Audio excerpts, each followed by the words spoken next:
The piece of charcoal was little more than a burnt finger of pine, scavenged from the ashes of a trashcan fire, but in Elias Thorne's hands, it was a compass needle pointing toward absolute truth. He pressed the blackened tip against the damp, toothy parchment of his ledger. The sound it made was a dry, powdery rasp that echoed faintly in the cavernous dark of the abandoned subway tunnel. With practiced, deliberate strokes, Elias drew a straight line, terminating it with a sharp crosshatch to denote a collapsed ceiling. He blew the excess dust from the page. The charcoal grid, as he called it, was growing. Elias knelt in the muck of the old Delancey sump, a forgotten artery of the New York transit system that hadn't seen a steel wheel since the late 70s. The air down here was thick, heavy with the phantom smells of creosote, iron oxide, and the sour, pervasive stench of standing water. To anyone else from the city above, it would be a claustrophobic nightmare. To Elias, it was a living, breathing organism, and he was its sole anatomist. He was a man built of sharp angles and layers of scavenged wool, his face obscured by a thick salt and pepper beard and the grime of a subterranean existence. He didn't just live in the tunnels, he documented them. His ledger, a thick, leather-bound monstrosity bloated with maps, taped in scraps of blueprints and architectural rubbings, was strapped to his chest like a baby in a papoose. A sudden scuffing sound from the darkness above broke his concentration. Elias didn't flinch. He merely slipped the charcoal into a brass tin in his pocket and clicked off his flashlight, plunging the tunnel into a darkness so complete it felt like a physical weight. "I know you're there, Maya," Elias said, his voice a gravelly baritone, rough from disuse. A beam of pure, blinding white light cut through the gloom, panning down from a rusted maintenance catwalk 20 feet up. The light settled on the trackbed just shy of Elias's boots. A figure dropped from the iron grating, landing with the lithe, silent grace of a street cat. Maya Lynn straightened up, tapping the side of her headlamp to dim the glare. She was a ghost of the mid-levels, an urban explorer and scavenger who moved between the city above and the city below with an ease Elias envied. She wore a tactical climbing harness over a battered olive-drab parka, her dark hair pulled back into a severe, utilitarian braid. "You're getting harder to find, old man," Maya said, her boots crunching on the ballast stones as she approached. She unclipped a carabiner from her belt and tossed a heavy, vacuum-sealed package into Elias's hands. "Beef jerky. High sodium, but it'll keep you walking. And I brought you 3 new sticks of willow charcoal. The good stuff, not that construction debris you've been burning." "Much obliged," Elias murmured, immediately stowing the charcoal in his breast pocket like precious gems. "What brings you down past the water line? The air is bad today." Maya's expression tightened. The playful bravado vanished, replaced by the grim reality that governed their subterranean world. "It's not the air I'm worried about, Elias. It's the empty spaces." She crossed her arms, shivering despite the heavy parka. "We lost another one, Silas." He was camped up near the Cortlandt spur. Elias's hand instinctively moved to the ledger against his chest. Silas was a harmless schizophrenic who played a plastic harmonica and traded batteries for canned soup. Silas doesn't wander. He's terrified of the deep dark. "I know," Maya said, her voice dropping to a whisper, as if the damp walls were listening. "That makes 4 this month. First One-Eyed Pete, then the twins, and now Silas. They aren't just moving to new camps, Elias. They're leaving their gear behind." Silas's harmonica was sitting right on top of his sleeping bag. Ghosts don't pack light, and drifters don't leave their boots. Elias closed his eyes, visualizing the charcoal grid in his mind. The Cortlandt spur. It was a dead-end tunnel, choked with rubble from a 1980s water main explosion. "There is nowhere to go down the Cortlandt," he said softly. "It terminates into bedrock." "Are you sure?" Maya challenged, stepping closer. "Because people are walking into the dark down there, and they are not walking back out. I'm telling you, Elias, there's something breathing in the deep tunnels. A sweep, a purge, I don't know. But you need to stay out of the spur." Elias opened his eyes, the cartographer's obsession flaring in his pupils. An inconsistency. A blank spot on the map. If Silas had vanished down a dead end, then the end was not dead. I have to map it, he said. You're insane, Maya sighed, shaking her head. She knew better than to argue with him when he got that distant, calculating look in his eyes. If you find something, don't try to understand it. Just run. With a final, lingering look of concern, Maya turned, leaped onto a rusted drainage pipe, and hoisted herself back into the shadows of the catwalk, disappearing toward the surface. Elias did not wait. He turned his compass southward, toward the Cortlandt Spur. The journey took him 3 hours, navigating a labyrinth of half-flooded switchbacks and precarious, rotting timber supports. The deeper he went, the colder the air became, stripping away the familiar smells of the subway and replacing them with something sterile. It smelled like electricity, like ozone and cold copper. He finally reached the entrance to the spur. According to his ledger, this tunnel should have been an impassable wall of jagged concrete and twisted rebar. But as Elias clicked his flashlight to its lowest setting and crept forward, his breath caught in his throat. The rubble had been cleared, not just pushed aside, but surgically removed. The uneven, garbage-strewn floor of the subway transitioned abruptly into a smooth, poured resin surface that absorbed his flashlight's beam. The walls, once weeping with groundwater and coated in decades of black grime, were now reinforced with sleek, matte black composite plating. It was an alien artery grafted onto the rotting corpse of the city's infrastructure. Elias moved with agonizing slowness, his boots making no sound on the synthetic floor. His heart hammered against his ribs, a frantic, bird-like rhythm. He unclasped his ledger, his blackened fingers trembling as he drew a fresh stick of Maya's willow charcoal.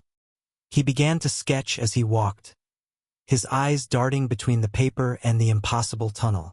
50 yards in, the tunnel didn't hit bedrock. It hit a door. Elias pressed his back against the cold composite wall, killing his flashlight entirely. In the pitch black, the door was its own light source. It was a massive hexagonal blast door, seamless and flush with the walls, glowing with a faint, pulsing blue luminescence along its geometric seams. There were no handles, no hinges, no locks, just a sleek, glowing biometric panel set into the center. It hummed, a low, sub-bass vibration that vibrated deep in Elias's molars and made the water in the distant sump ripple. Suddenly, the hum escalated into a mechanical whine. Elias scrambled backward, diving into a shallow, recessed maintenance alcove just as a hiss of pressurized air violated the subterranean silence.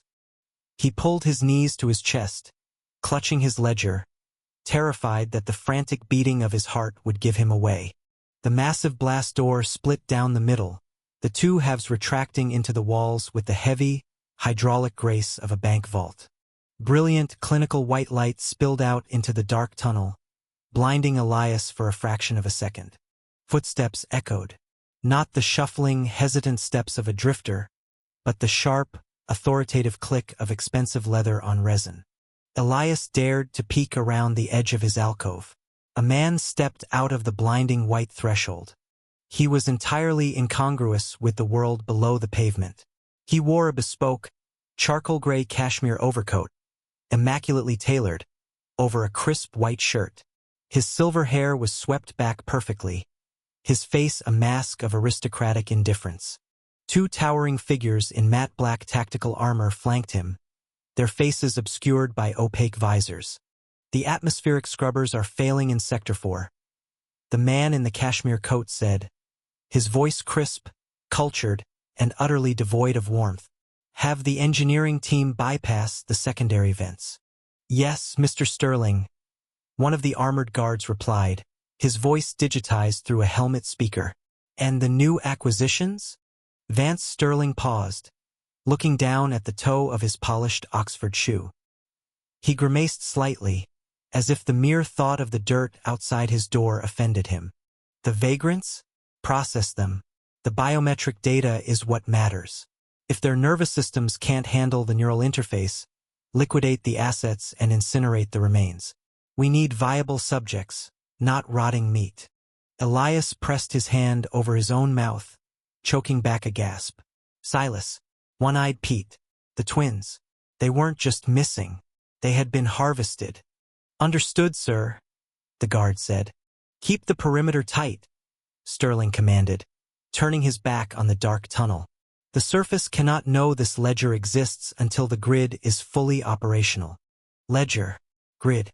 The words struck Elias like physical blows.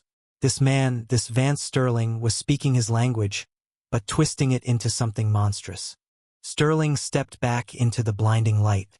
The pneumatic hiss sounded again, and the massive hexagonal doors slid shut, plunging the tunnel back into absolute, suffocating darkness. The low hum resumed, vibrating in the silence. Elias remained frozen in the alcove for a long time, the chill of the composite wall seeping into his bones. Slowly, mechanically, he reached into his pocket and withdrew the stick of willow charcoal. He opened his leather-bound book to a fresh, stark white page. In the absolute dark, guided only by the lingering afterimage burned into his retinas and the memory in his scarred hands, Elias Thorne began to draw the door. He had found the edge of his map, and it was a precipice looking down into hell. The storm above ground was a living, breathing thing, hurling sheets of freezing rain against the brutalist concrete of the Municipal Archive of Public Works. Suspended 30 feet down a blackened ventilation shaft, Elias Thorne couldn't feel the rain, but he could hear it. A dull, rhythmic drumming that vibrated through the galvanized steel pressing against his spine. He tasted ozone and ancient rust. The air in the shaft was thick, choked with the dust of a city that had long ago decided to bury its history rather than confront it. Elias adjusted the climbing harness biting into his thighs, his gloved fingers slipping slightly on the slick nylon rope. "I'm at the grate, Maya," Elias whispered. His voice was barely a rasp, swallowed instantly by the cavernous dark. A sharp crackle of static popped in his earpiece, followed by Maya Lin's voice, cool and impossibly calm. "Take it slow, Elias. The thermal sensors in the sub-basement are cycling. You have a 42-second blind spot coming up. Wait for my mark." Elias peered through the rusted iron lattice of the vent. Below him lay the archive, a subterranean cathedral of forgotten knowledge. Aisle upon aisle of towering, heavy-duty steel shelving stretched into the gloom, weighed down by centuries of vellum, microfiche, and sealed architectural cylinders. The pale, flickering fluorescent lights cast long, skeletal shadows across the floor. It smelled of decaying paper, damp concrete, and secrets. "Mark," Maya said. "You have 40 seconds. Drop." Elias didn't hesitate. He pulled the quick-release pin on the grate. It swung downward with a terrifyingly loud metallic groan. He slid through the opening, rappelling the remaining 15 feet in a smooth, practiced descent, his rubber-soled boots making only a muted thud against the cracked linoleum floor. He tapped the buckle on his harness, stepping out of the rig and melting immediately into the shadows of a massive server rack that hummed with a low, dying voltage. "Sensors back online," Maya reported, the rapid clacking of her mechanical keyboard audible in the background. "You're a ghost. Head for Sector 4, Sublevel B. The pre-collapse architectural drafts. And Elias, be fast. I'm seeing weird network traffic on the municipal grid. Someone else is pinging the building's security protocols, and it isn't me." "Understood," Elias muttered, drawing a slender, high-intensity penlight from his jacket. He moved through the labyrinthine aisles, a phantom navigating a graveyard of bureaucracy. The air grew colder the deeper he went. He passed rows of bound leather ledgers detailing the construction of the charcoal grid, the city's primary foundation, which he had mapped only days before. But the grid was just the skin of the apple. Elias was here for the core. He reached Sector 4. The shelves here were coated in a thick layer of undisturbed gray dust. He ran his light over the brass tags bolted to the shelves. 1984, 1991, 2004. "Maya, I'm at the 2012 expansion files," he whispered. "The blueprints for the lower ward retrofits should be in a sealed titanium tube. Look for the requisition number ending in 88 Delta. Elias scanned the cylindrical containers stacked like artillery shells behind a chain-link partition. He withdrew a set of lockpicks, his fingers moving with practiced, rhythmic precision. 3 seconds later, the padlock clicked open. He pushed the cage door aside, wincing at the faint squeal of hinges, and began sorting through the tubes. There it was. 88 Delta. The titanium tube was surprisingly heavy, cold to the touch, and sealed with a biometric thumbpad. Elias pulled a specialized decryption module from his belt, a parting gift from Maya, and clamped it over the lock. The device whirred, cycling through thousands of permutations a second. A green light flashed. The seal hissed, releasing a breath of stale, dry air. Elias tilted the tube, sliding the heavy, mylar-coated blueprint out onto a nearby reading table. He unrolled it, weighing the corners down with heavy brass paperweights. At first glance, it was exactly what it was supposed to be, the subterranean layout of the lower ward. The water mains, the subway tunnels, the sewage filtration systems, all rendered in precise, pale blue ink. It matched the charcoal grid perfectly. "I've got it," Elias said, his brow furrowing. "But it looks standard. Nothing off the books." "Use the ultraviolet," Maya instructed, her voice tight. "If what we found in the grid is real, the secondary layers won't be visible to the naked eye." They used a steganographic ink compound for corporate overrides. Elias clicked the button on the tail cap of his penlight, bathing the blueprint in a stark, violet glow. The breath caught in his throat. Beneath the innocuous blue lines of the municipal plumbing and transit systems, a sprawling, parasitic network of stark black lines bled into existence. It was massive. Labyrinthine tunnels, vast subterranean chambers, and high-speed rail lines that didn't exist on any public record spiderwebbed across the entire foundation of the city. "My God!" Elias breathed, leaning closer. The hidden network bypassed city infrastructure entirely, plunging deeper into the bedrock. It connected the financial district directly to the industrial shipping yards, spiraling outward into the residential sectors. It was an entire shadow city, built right beneath the feet of millions of oblivious citizens. He traced the black lines toward the lower right corner of the document, where the authorization block glowed under the UV light. There, stamped in harsh, undeniable lettering, was the logo of Sterling Dynamics. And beneath it, a sharp, aggressive signature. "Vance Sterling." "Maya," Elias said, his voice trembling with a mixture of awe and cold dread.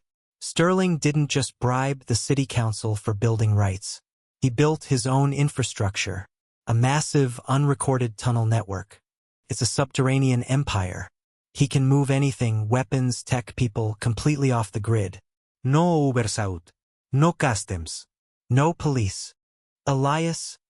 Maya's voice sliced through his revelation, her tone suddenly frantic. "You need to get out of there right now. The network traffic I saw, it wasn't a hacker. It was a localized manual override. Someone just cut the camera feeds in the archive lobby." Before Elias could process the warning, a heavy, metallic clang echoed through the cavernous room, the sound of the main blast doors rolling open on their hydraulic tracks. Then came the heavy, synchronized thud of tactical boots. Elias killed his penlight instantly, plunging the aisle back into the murky gloom. He crouched behind the reading table, his heart hammering against his ribs like a trapped bird. "Check the ventilation logs." A harsh, gravelly voice echoed from the front of the archive. "Sterling wants this place scrubbed. If there's a rat in the walls, shoot it. No municipal caps. We handle this in-house." Vance Sterling's private security. They weren't here to arrest a trespasser. They were here to bury one. "3 hostiles," Maya whispered in Elias's ear, the rapid clacking of her keys sounding like a machine gun. "Tactical gear, thermal optics." "Elias, they aren't scanning the room. They're moving straight towards Sector 4. They know exactly where you are." Elias didn't panic. Panic was a luxury he couldn't afford. He rolled the blueprint with lightning speed, shoving it back into the titanium tube and capping it.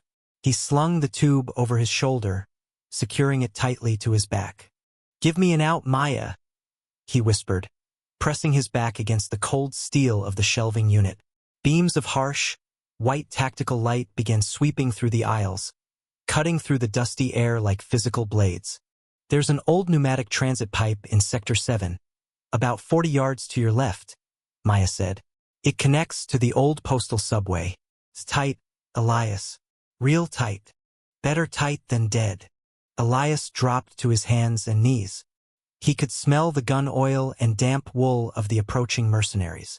He crawled beneath the bottom tier of the shelving, dragging himself through decades of accumulated filth. The beam of a flashlight swept over the linoleum just inches from his boots. "Table's clear," one of the guards barked. "But the lock's been popped. He's still here. Fan out." Elias scrambled out from under the shelves into the aisle of Sector 6, abandoning stealth for speed. He sprinted, his boots slapping the floor. "Contact!" a voice roared behind him. The deafening crack of a suppressed automatic weapon shattered the silence. Sparks showered over Elias as a burst of high-caliber rounds tore through the steel shelving to his right, shredding ancient ledgers into a cloud of white confetti. Elias dove around the corner into Sector 7, his shoulders slamming hard against the concrete wall.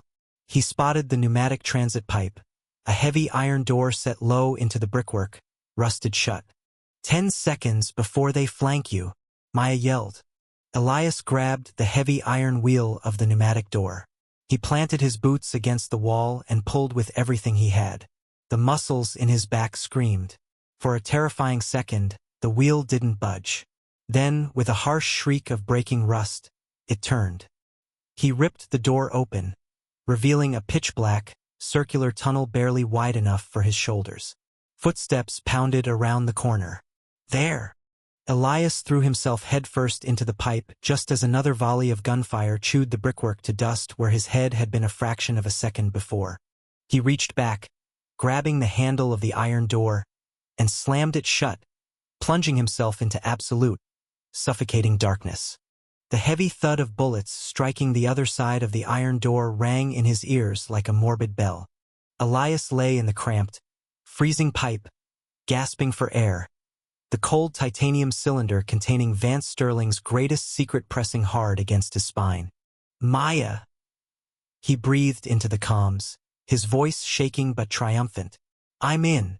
Keep moving," she replied, the relief in her voice palpable. "The storm is getting worse up here.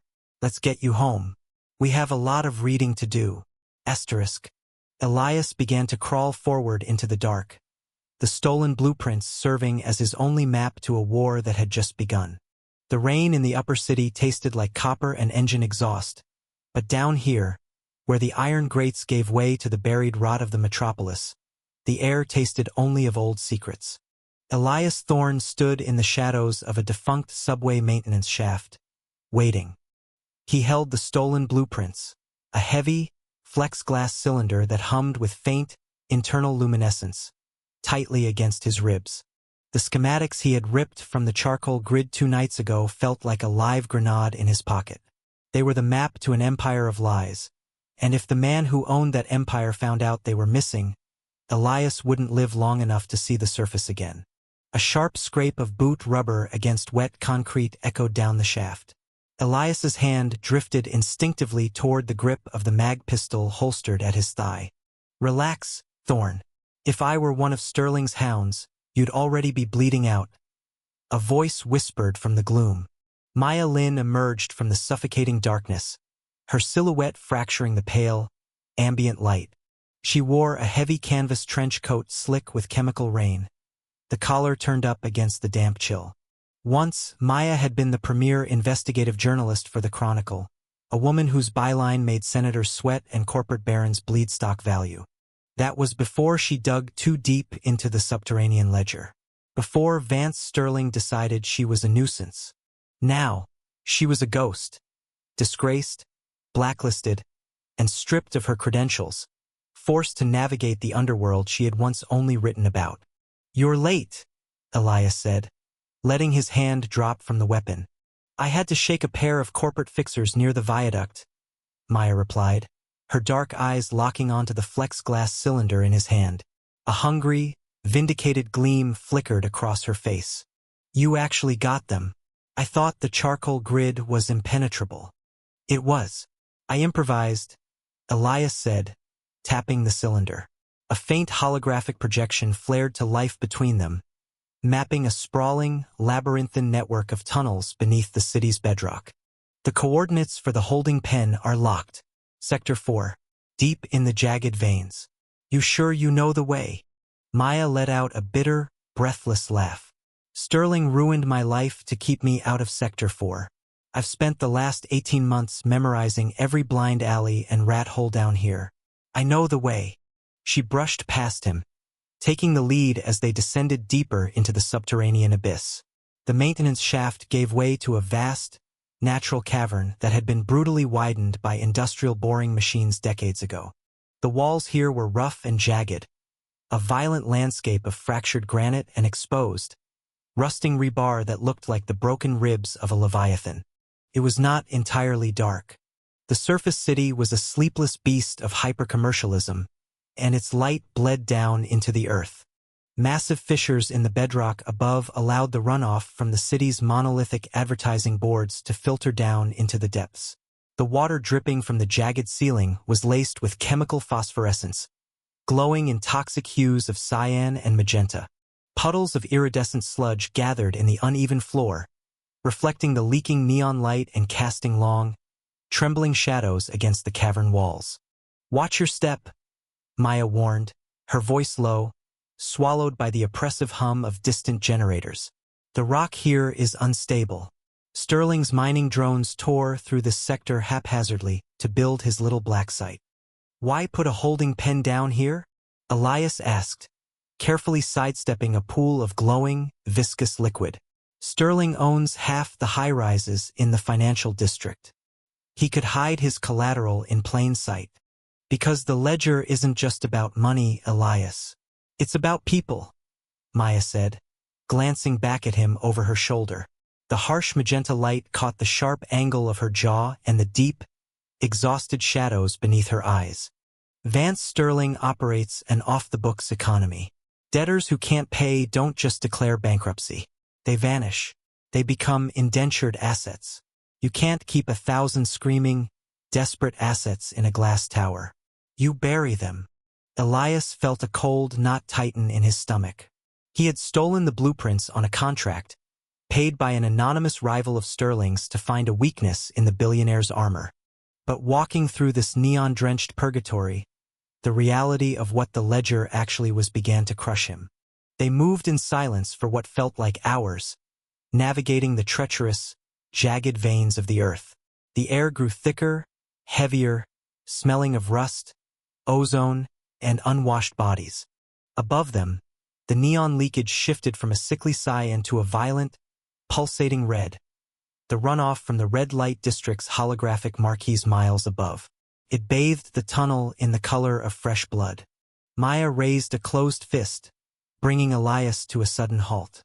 She pressed her back against a weeping wall of granite, motioning for him to do the same. Ahead, the natural tunnel widened into an enormous, excavated chasm. The sound of rhythmic, mechanical breathing echoed through the space, heavy atmospheric scrubbers working to keep the air breathable. Elias crept to the edge of the jagged rock outcropping and looked down. The secret holding pen was a brutalist nightmare of black steel and reinforced glass, suspended over a subterranean chasm by massive hydraulic chains. It wasn't a prison. It was a warehouse. Rows upon rows of modular containment cells were stacked 5 high, connected by narrow catwalks of grated metal. Inside the cells, bathed in harsh, clinical white light that clashed violently with the leaking neon of the cavern, were the assets. Hundreds of people, men, women, corporate defectors, bankrupt gamblers, all reduced to barcode property on Vance Sterling's subterranean ledger. "God," Elias breathed, his grip tightening on the rock edge until his knuckles turned white. "Welcome to the truth," Maya whispered beside him, her voice trembling with a mixture of vindication and profound sorrow. "This is what I tried to publish. This is why they destroyed my name." Elias scanned the perimeter. Heavily armed guards in matte black tactical armor patrolled the catwalks, their visors glowing with a faint, tactical HUD. Automated sentry turrets tracked silently along ceiling rails, their laser sights cutting through the damp, misty air like crimson wires. But it was the figure standing on the central observation deck that made Elias's blood run cold. Vance Sterling did not look like a man who belonged in a damp, subterranean cave. He was impeccably dressed in a tailored charcoal suit, his silver hair perfectly swept back, his posture radiating absolute, terrifying authority. He stood with his hands clasped behind his back, looking out over the stacked cages of human collateral with the mild, detached interest of an auditor reviewing a spreadsheet. "He's here," Elias whispered, the shock evident in his voice. "The architect himself." Inspecting his inventory, Maya sneered, her hand dropping to the heavy, iron wrench she kept hooked to her belt. For a second, Elias thought she might do something suicidal. The raw hatred radiating from her was palpable, a heat that rivaled the throbbing generators. "Maya, no," Elias hissed, grabbing her wrist. "We are not equipped for an assault. We came to verify the location. We have the blueprints. We have the proof. We take this to the surface, and we tear his empire down brick by brick." Maya stared down at Sterling, her breath coming in ragged, shallow gasps. The leaking neon from above painted a streak of bruised purple across her cheek. For a long, agonizing moment, she didn't move. Then, slowly, the tension bled out of her arm. She nodded, stepping back from the ledge into the shadows. "You're right," she whispered. "We need to slice the central server. The terminal that controls the cell locks has to be in that observation deck. If we can spoof his biometric clearance." Before she could finish the thought, a sharp, mechanical screech shattered the ambient hum of the cavern. Elias flinched, looking down. One of the sentry turrets on the ceiling rails had stopped its patrol. Its mechanical head pivoted with terrifying speed, locking directly onto the jagged outcropping where Elias and Maya were hidden. A piercing, high-intensity spotlight hit them, washing out the neon shadows and exposing them in blinding, merciless white light. Down on the observation deck, Vance Sterling slowly turned his head, looking up toward the light. A cold, predatory smile touched the corners of his mouth. "Intruder protocol." A synthetic voice boomed from the cavern's PA system, vibrating the damp rock beneath their boots. "Lethal force authorized." Elias didn't wait to see the turret spin up. He grabbed Maya by the shoulder and hauled her backward as the rock where they had just been standing exploded into a shower of pulverized granite and deadly shrapnel. "Run!" Elias roared, the deafening echo of gunfire swallowing his words as they plunged back into the dark, bleeding veins of the earth. The subterranean world did not smell of dirt or decay, as Elias Thorne had expected. It smelled of ozone, bleached cotton, and the sharp, chemical bite of industrial antiseptic.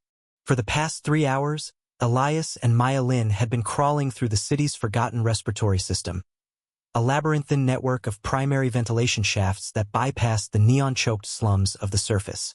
They had left the grime of the charcoal grid far behind them, trading the chaotic, rain-slicked shadows of the upper districts for a sterile, terrifying descent into the corporate underworld. "Take the next junction on the left," Maya whispered, her voice barely a breath against the steady, thrumming hum of the massive air purifiers. The pale blue glow of her datapad illuminated the sharp angles of her face, casting her dark eyes in deep shadow. On the screen, the stolen blueprints they had risked everything to acquire in the upper sectors pulsed with a faint green wireframe. The schematics show a primary observation duct directly above Sector 4. "We're close." Elias nodded, his muscles burning from the prolonged contortion of the crawl. The knees of his dark canvas trousers were scraped raw, and his breathing felt loud enough to trigger an alarm on its own. He adjusted the strap of his modified kinetic pistol, ensuring it wasn't catching on the ridged metal of the shaft, and pushed himself forward. The temperature plummeted the deeper they went. This was no longer the neglected, steaming underbelly of a failing metropolis. This was a billionaire's hermetically sealed vault. Ahead, The darkness of the shaft gave way to a rectangle of blinding, clinical white light spilling up through a reinforced permaglass grating. Elias crept toward the edge, his heart hammering a frantic rhythm against his ribs. Maya slid up beside him, her fingers flying across her wrist-mounted decryptor to silence any proximity sensors wired into the grate. A soft green light blinked on her wrist, signaling they were cloaked. Slowly, Elias pressed his face to the chilled glass. Nothing in his years of investigating corporate malfeasance could have prepared him for the sheer, staggering scale of the room below. It was a cathedral of clinical atrocities. The facility stretched for hundreds of yards, a sprawling expanse of polished titanium, seamless white polymers, and glaring LED arrays that eliminated every shadow. It looked less like a medical facility and more like an automated automotive assembly line. Only the components being processed on the slow-moving conveyor tracks were entirely human. "God in heaven?" Elias breathed, the words tasting like ash in his mouth. Rows upon rows of stainless steel gurneys glided along magnetic tracks recessed into the floor. On each gurney lay a human being, stripped of their ragged clothing, shaved entirely bald, and intubated. Above them, mechanized surgical arms whirred and clicked with terrifying insectoid precision. These were the ghosts of the charcoal grid, the forgotten, the destitute, the runaway, and the homeless. For months, Elias had tracked the whispers of people vanishing from the city's darkest alleys, snatched from the neon shadows without a trace. The police had ignored it. The media had suppressed it. Now, looking down, Elias saw exactly where the invisible population of the city had gone. They had been rendered down into inventory. Maya raised a specialized macro-lens camera to the grating. Her jaw clenched so tight the muscles trembled. "I'm recording," she muttered, though her voice shook. "Getting the layout, the serial numbers on the machinery, everything." Below them, a set of double pneumatic doors hissed open. The sound was crisp, cutting through the low drone of the automated surgical arms. A man walked into the pristine laboratory, and the temperature in Elias's veins seemed to drop another 10 degrees. Vance Sterling. Even in the heart of an underground butcher shop, Vance looked as though he had just stepped out of a high-rise boardroom. He wore a bespoke, charcoal-gray suit that fit his lean frame with absolute perfection, the dark fabric cutting a stark, violent contrast against the blinding white of the lab. His silver hair was immaculately styled, his posture relaxed, almost leisurely. He carried a transparent data tablet in one hand, his thumb swiping across the screen with casual indifference. A nervous-looking technician in a pristine white hazmat suit hurried over to Vance, clutching a clipboard to his chest like a shield. "Mr. Sterling," the technician said, his voice amplified by the room's immaculate acoustics, drifting up to the ventilation grate with crystalline clarity. "We weren't expecting you down in asset processing today." "I am aware, Dr. Eris," Vance replied. His voice was smooth, cultured, and utterly devoid of warmth. It was the voice of a man who evaluated the world entirely in terms of profit and loss margins. "However, the board is growing concerned with the recent degradation in our harvest yields. The Subterranean ledger is supposed to be operating at peak efficiency, yet I see a 4% drop in viable cortical fluid extraction. Sir, the assets we've been procuring lately," Dr. Eris stammered, gesturing helplessly toward a passing gurney where an elderly woman lay unconscious, her chest rising and falling to the mechanical rhythm of a ventilator. Thick, translucent tubes were connected to the base of her skull, pumping a viscous, luminescent blue fluid into a waiting cryogenic vial. "Their baseline health is deteriorating.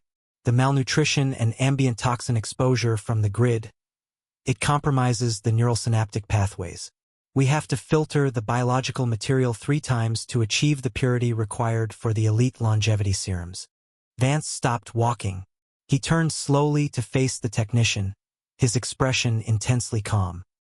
He reached out and adjusted the lapel of Dr. Eris's hazmat suit, smoothing out a non-existent wrinkle. "Dr. Eris?" Vance said softly, the silken threat in his tone unmistakable. "When a mining company strikes impure ore, they do not complain to the shareholders about the dirt. They refine the process. These individuals, He waved a dismissive, elegant hand toward the rows of unconscious bodies. Are no longer people. They surrendered their humanity the moment they became a burden to the city's infrastructure. Here they have a purpose. They are biological equity. They are numbers on our ledger. I do not care how many filters you have to burn through. I want the extraction quotas met by the end of the fiscal quarter. Elias gripped the edge of the grate, his knuckles turning white. His eyes tracked a gurney moving directly beneath their position. The man strapped to it was older, his face lined with deep, weathered creases. Elias recognized him. It was a man named Silas, a harmless street preacher who used to feed the stray dogs near Elias's apartment in the grid. Now, Silas was surrounded by automated scalpels. A laser mapping matrix scanned the length of his frail body. A mechanical voice chimed from the terminal beside him. Asset 884B.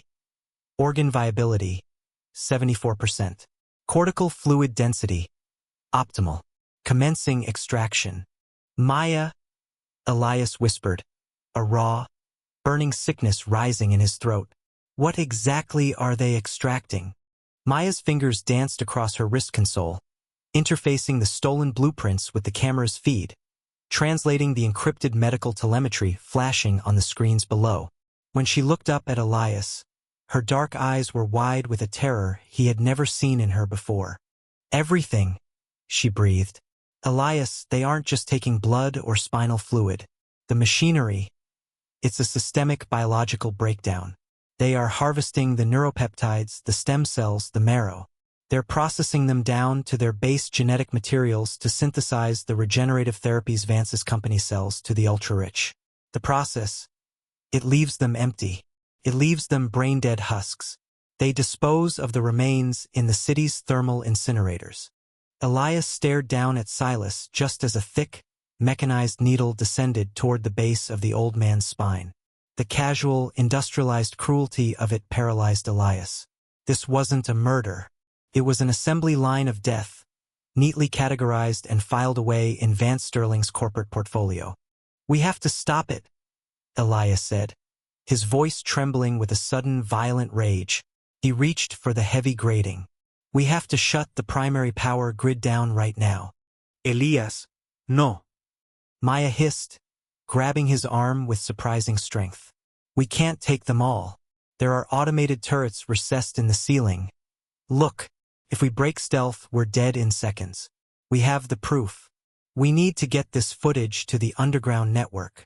Down on the floor, Vance Sterling suddenly stopped speaking. He stood perfectly still in the center of the vast, gleaming aisle. Slowly, deliberately, Vance tilted his head. He didn't look up, not yet, but his posture shifted from relaxed to rigidly alert, like a predator catching a shift in the wind. Dr. Eris, Vance said, his voice dropping an octave, carrying a new, dangerous edge. Yes, Mr. Sterling? The atmospheric pressure in Sector 4, Vance murmured, his eyes narrowing as he stared straight ahead. It has changed. There is a draft. Elias froze. He stopped breathing. Next to him, Maya's hand tightened on her wrist console. Vance turned slowly, his sharp, icy gaze sweeping up the towering white walls of the laboratory. He was looking toward the primary ventilation ducts. He was looking toward the shadows. Security, Vance said into the comms link at his collar, his eyes locking onto the exact quadrant of the ceiling where Elias and Maya were hidden. Initiate a thermal sweep of the upper ductwork. We seem to have a discrepancy in our inventory environment. And lock down the subterranean ledger. Nothing leaves. A piercing, high-frequency alarm suddenly shattered the sterile quiet of the laboratory, bathing the pristine white room in violent, flashing crimson light. Move! Maya screamed, shoving Elias backward into the suffocating darkness of the shaft. Below them, the sound of heavy blast doors slamming shut echoed like the striking of a massive, iron gavel, sealing them inside the nightmare. The lower tunnels smelled of wet iron, pulverized limestone, and the suffocating weight of 3 centuries of forgotten history. For Elias Thorne, the scent was entirely eclipsed by the sharp, metallic tang of adrenaline. Move! he roared, his voice instantly swallowed by the deafening, percussive crack of high-caliber gunfire. A volley of rounds chewed through the decaying brickwork inches from his head, showering his shoulders in a vicious spray of shrapnel and centuries-old dust. Elias shoved Maya Lin forward, his hand planted firmly against the damp fabric of her jacket, propelling her into the suffocating darkness of the corridor. Behind them, the darkness was violently dissected by the strobing nightmare of muzzle flashes and the sweeping predatory arcs of underbarrel tactical lights. Vance Sterling's private security had not just found them. They had descended with the overwhelming, heavily armed force of a military death squad. These weren't the street-level enforcers they had bypassed in the neon shadows of the upper levels. These were Sterling's elite ghosts clad in matte black ballistic armor, equipped with quad-lens night vision and suppressed submachine guns that hissed like angry vipers in the subterranean echo chamber. "Left!" Maya shouted, her voice tight but remarkably steady. She didn't look back. She couldn't afford to. In her left hand, she gripped the glowing datapad that housed the stolen blueprints, the digital translation of the charcoal grid they had risked everything to acquire. In her right, she clutched the heavy, metallic cylinder of the asset, the physical key to the subterranean ledger. "Take the next left, or we hit a dead end." Elias practically threw himself around the crumbling archway, his boots skidding dangerously on the slick, moss-covered cobblestones. He spun as he found his footing, bringing up his stolen sidearm. He didn't aim. There was no time to aim. He squeezed the trigger 3 times in rapid succession, sending blind suppressive fire down the throat of the tunnel. The shots boomed like cannon fire in the claustrophobic space, a harsh contrast to the spit hiss of the mercenaries' suppressed weaponry. He heard a satisfying grunt and the clatter of composite armor striking stone. It bought them seconds, mere seconds. He sprinted after Maya, his lungs burning, demanding oxygen that simply wasn't there. The air down here was thick, stagnant, and choked with the dust of their violent passage. "The structural integrity down here is virtually non-existent," Maya yelled back to him, her flashlight beam bouncing erratically over a ceiling held up by rotting wooden timbers and rusted iron girders. Water dripped relentlessly from the vault above, forming deep, stagnant pools that splashed violently around their ankles. "Then let's hope Sterling's goons are heavier than we are." Elias pushed through the fatigue. His muscles screamed in protest, a lingering reminder of the brutal physical toll the asset processing had exacted on him mere hours ago. Suddenly, a sharp squeal pierced Elias's earpiece, followed by a burst of static. Maya winced, tapping her own comms unit. The encryption they had relied on since the surface had been brute-forced. "Elias, Maya, you are making this terribly tedious." The voice was impeccably smooth, devoid of the breathlessness that currently defined Elias and Maya's existence. It was Vance Sterling. He wasn't in the tunnels, of course. Vance was likely sitting in a pristine, climate-controlled Overwatch room, watching their heat signatures scurry like rats on a topographical map, sipping something expensive.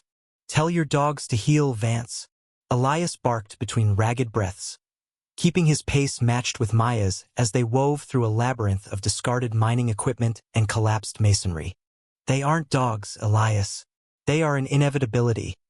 Vance's voice purred over the comms, echoing bizarrely in Elias's ear while the physical sound of his mercenaries' boots thundered just 100 yards behind them. "You are running through a collapsing lung. The lower tunnels haven't been maintained since the Industrial Revolution. Hand over the asset. I will ensure your deaths are quick. Keep running, and I will let the earth bury you alive. The ledger belongs to Sterling Corporation." "Cut the feed," Elias yelled to Maya. Maya's fingers danced over her datapad, and Vance's arrogant drawl was instantly severed, replaced once more by the terrifying, immediate acoustics of the hunt. "We have a problem," Maya said, skidding to a halt. Elias nearly collided with her. They stood at the edge of a massive subterranean chasm. The floor simply fell away into an abyss of impenetrable blackness. The air rushing up from the depths was freezing. Spanning the 50-foot gap to the next solid tunnel was a maintenance bridge, a terrifyingly fragile construct of rusted iron grating and braided steel cables that looked as though it would snap under the weight of a stiff breeze. The blueprints said there was a thoroughfare. Maya's eyes were wide, darting between her screen and the nightmare bridge. It didn't say it was a skeletal ruin. Blueprints are out of date, Elias said grimly. Behind them, the staccato rhythm of tactical boots grew louder. Sweeping beams of white and green light pierced the darkness of the tunnel they had just exited. The mercenaries were funneling into the approach. Go, Elias ordered, shoving her toward the bridge. Don't look down. Just go. Maya didn't argue. She stepped onto the rusted grating. It immediately groaned, a horrifying metallic shriek that echoed endlessly down into the dark. The entire structure swayed violently. Maya dropped to a low crouch, keeping her center of gravity anchored, one hand on the frayed steel handrail, the other gripping the asset to her chest. She moved with desperate agility, her boots finding the crossbeams where the grating had rusted completely through. Elias turned back to face the tunnel. He dropped to one knee behind a waist-high pile of collapsed bricks, raising his weapon. 3 heavily armored figures emerged from the gloom, their night vision goggles glowing like the eyes of deep-sea predators. Elias fired. The leading mercenary took a round to the shoulder, the kinetic force spinning him into the damp wall. But the remaining 2 instantly returned fire. A hail of bullets decimated Elias's makeshift cover. Brick exploded into jagged shrapnel, slicing across Elias's cheek. He ducked, feeling the supersonic crack of bullets passing millimeters from his scalp. Elias, come on. Maya's voice drifted back from the darkness. She had reached the midway point, but the bridge was swaying like a pendulum. Elias popped up, fired 2 blind shots to force the mercenaries into cover, and bolted for the bridge. The moment his weight hit the iron grating, the structure screamed.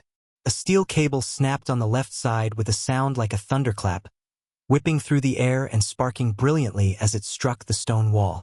The walkway tilted dangerously. Elias scrambled, half running, half crawling, his hands tearing on the rusted metal as he propelled himself forward.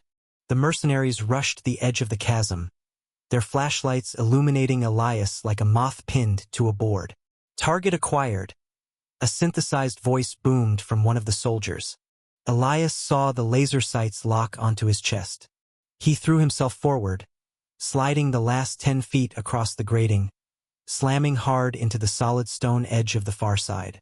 Maya grabbed his tactical vest, hauling him over the lip just as a sustained burst of automatic fire shredded the space he had occupied a fraction of a second prior.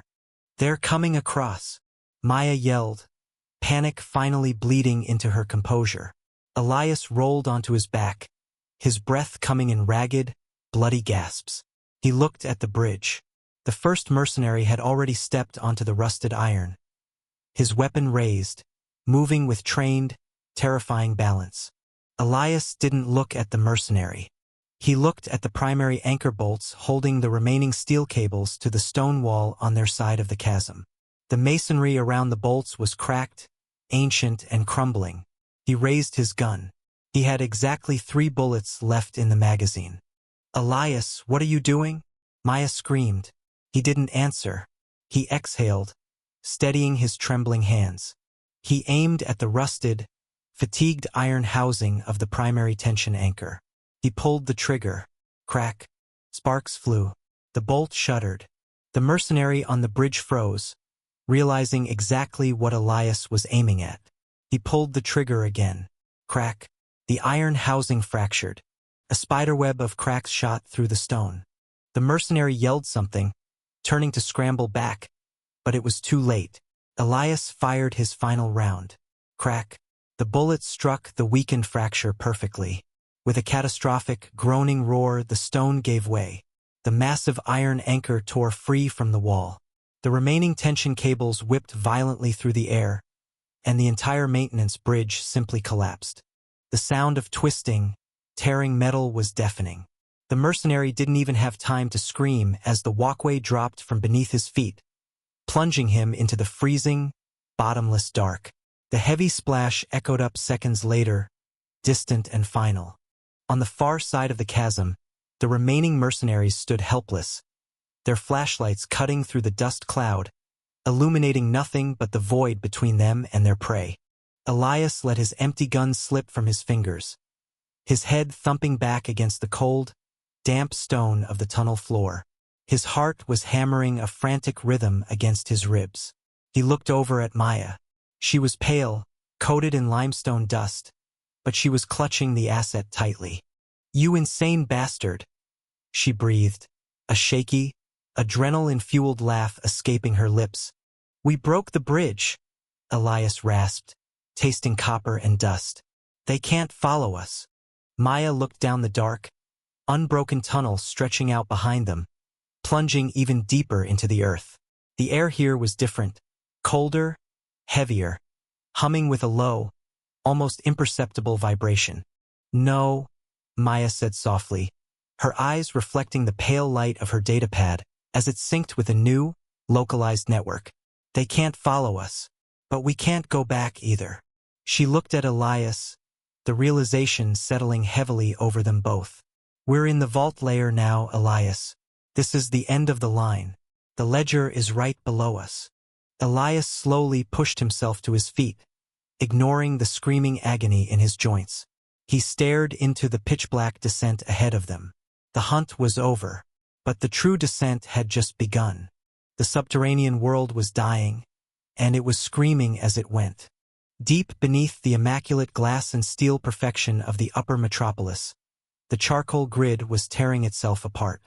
The groan of stressed titanium and buckling permacrete reverberated through the claustrophobic maintenance artery, a deafening, metallic wail that vibrated right through the marrow of Elias Thorne's bones. Dust fell from the vaulted ceiling in thick, suffocating sheets, a gray snowstorm of pulverized rock and century-old rust. "Keep moving," Elias roared, his voice barely cutting through the cacophony of the collapsing tunnel. He shoved Maya Lin forward, his hand pressing against the slick, sweat-drenched fabric of her jacket. Maya didn't look back. She couldn't afford to. Clutched tightly against her chest, shielded by her forearms as if it were a newborn child, was the decryption rig. Attached to it was the obsidian drive containing the subterranean ledger, the stolen blueprints of the corporation's sprawling, illicit underworld, and the horrifying high-definition live feeds of asset processing. It was a digital bomb heavy enough to shatter the world above, provided they lived long enough to detonate it. Behind them, cutting through the swirling dust like the eyes of predatory leviathans, were the tactical flashlights of Vance Sterling's elite kill squad. "They're flanking us on the lower pipeway," Maya yelled over her shoulder, her boots slipping on a puddle of viscous, black coolant. She caught her balance with a desperate grab at a corroded pipe, the metal searing hot against her palm. Elias unholstered his mag pistol, spinning around as he walked backward up the steep incline. The tunnel behind them was a strobe-lit nightmare of shifting shadows and muzzle flashes. A burst of hypervelocity rounds sparked violently against the reinforced concrete to his left, showering his cheek with razor-sharp shrapnel. He ignored the stinging burn, raised his weapon, and fired 3 blind, concussive shots down the corridor. The echoing boom of the mag pistol bought them exactly 3 seconds of hesitation from their pursuers.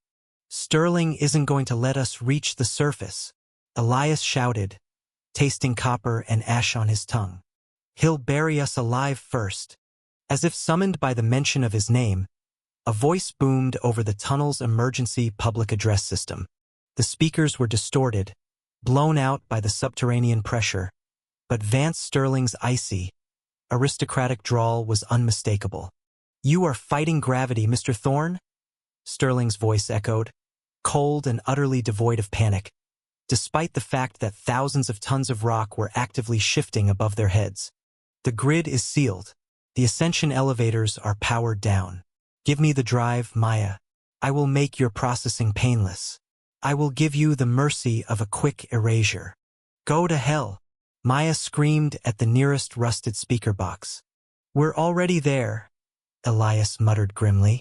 "Up the ventilation shaft. Now." They reached a massive vertical exhaust shaft.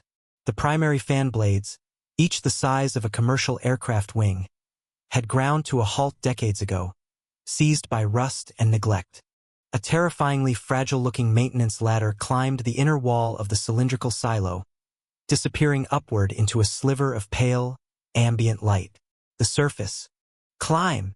Elias ordered, taking a defensive stance at the base of the shaft. Maya holstered the rig across her back and leapt onto the first rung. The metal shrieked in protest, but it held. She ascended with the desperate, fluid agility of a cornered animal, her boots clanging rhythmically against the iron. Elias backed toward the ladder, firing 2 more shots down the tunnel.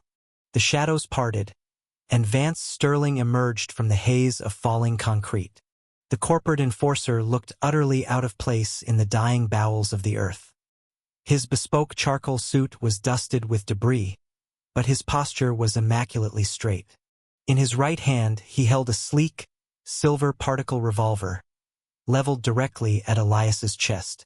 "A futile gesture, Elias," Sterling said, stepping over a fallen chunk of permacrete. "Even if you breach the surface, the broadcast arrays are locked behind biometric firewalls. You are carrying a ghost, a ledger no one will ever read." "Watch us," Elias snarled. A massive tremor shook the shaft. The ground beneath Sterling's feet suddenly buckled, a massive fissure ripping through the permacrete as the lower levels of the asset processing facility finally gave way to the tectonic pressure. Sterling's eyes widened, a microscopic fracture in his sociopathic calm, as the floor began to tilt. Taking the opening, Elias lunged for the ladder, hauling himself up the rusted rungs 3 at a time. Sterling recovered his footing and raised his weapon, but the subterranean world had finally run out of time. With a sound like a thunderclap, the main structural arch of the tunnel collapsed. A slab of reinforced concrete the size of a freight car plummeted from the ceiling, crashing down between the base of the ladder and Sterling. The impact sent a shockwave up the shaft, nearly tearing Elias from the rungs. He looked down one last time, through the choking cloud of pulverized rock. He saw the tunnel completely cave in, burying Vance Sterling and his kill squad beneath thousands of tons of the very corporate infrastructure they had sworn to protect. "Elias, hurry!" Maya's voice drifted down from above. Elias climbed, his muscles screaming, his lungs burning from the ozone and silica dust. The light above grew brighter, shifting from pale gray to a piercing, blinding white. He reached the heavy, reinforced grate at the top of the shaft. Maya was already there, straining against the heavy iron lattice. Together they shoved. With a harsh, grating screech, the lock snapped. Elias pushed the grate aside, and they hauled themselves over the concrete lip, collapsing onto the cold, rain-slicked pavement of the surface world. For a moment, neither of them moved. Elias lay on his back, staring up. There was no vaulted ceiling of rusted pipes. There were no neon shadows. There was only the vast, unobstructed expanse of a pale morning sky, bleeding with the pastel pinks and bruised purples of dawn. The air was frigid, tasting sharply of rain, ozone, and exhaust. The sweetest thing he had ever breathed. They had emerged in the center of the Vanguard Plaza. Towering monoliths of glass and chrome stretched into the clouds around them, their surfaces reflecting the rising sun. Hover traffic hummed in the distance, a low, ignorant drone. Above them, suspended between the skyscrapers, were the massive, holographic broadcast arrays, currently looping serene advertisements for off-world vacations and synthetic neurostimulants. The city above was pristine, beautiful, and built entirely on the blood and bones of the world below. "We're out," Maya gasped, rolling onto her knees. Her hands were bruised and bleeding, but her eyes were ablaze with a fierce, manic light. "Elias, we're out." "Don't celebrate yet," Elias groaned, forcing himself to his feet. Every muscle in his body felt like it had been beaten with a lead pipe. He drew his weapon, scanning the plaza. It was early. Only a few automated maintenance drones swept the pristine walkways. Sterling said the arrays were firewall locked. Maya unslung the decryption rig, her fingers already dancing over the tactile keyboard. She dragged the heavy obsidian drive toward a central, cylindrical data hub embedded in the plaza's fountain.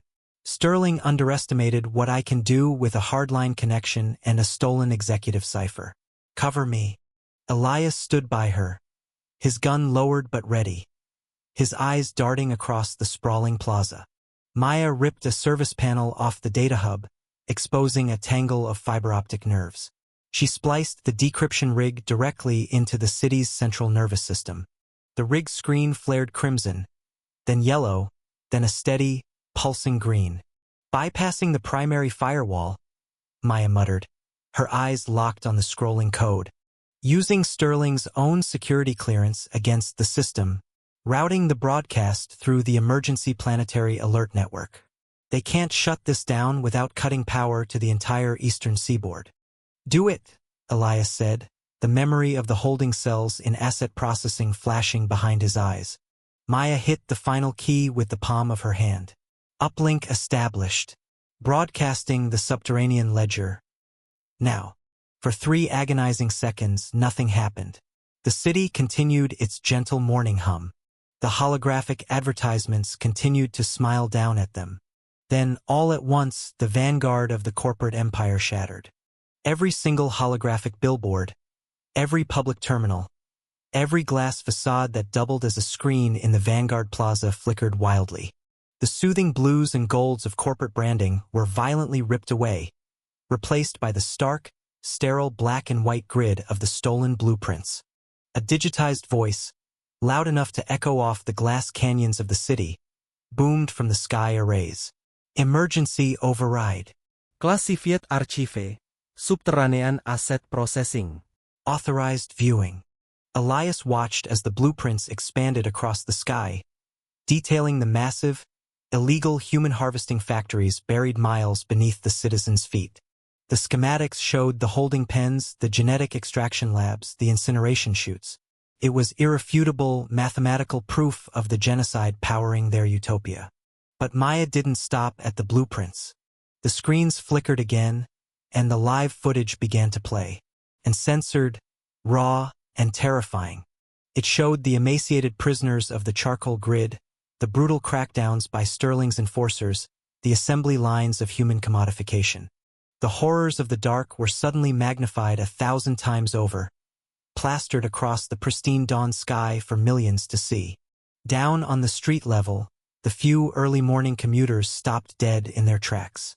A woman dropped her briefcase, her hands flying to her mouth. A transit officer stared up at the sky, his face entirely drained of color. Cars in the elevated lanes began to slow to a halt as drivers stared in horrified disbelief at the truth of their world. The illusion was dead. The daylight had exposed it all. Maya disconnected the empty drive, letting it clatter to the wet pavement. She looked up at the towering holograms of undeniable truth, a weary, triumphant smile touching her lips. Sirens began to wail in the distance. Not the methodical hum of corporate security, but the chaotic, panicked shrieks of a city waking up to a nightmare. "They'll be coming," Elias said, though his voice was calm. The heavy burden he had carried since the deep tunnels felt miraculously light. "All of them." "Let them come," Maya said, turning up the collar of her jacket against the chill of the morning wind. "They have a lot to answer for." Elias nodded, holstering his weapon beneath his torn coat. They turned their backs on the flickering, damning sky, and together, they walked away from the Vanguard Plaza, disappearing into the waking, trembling city as the sun finally broke over the horizon.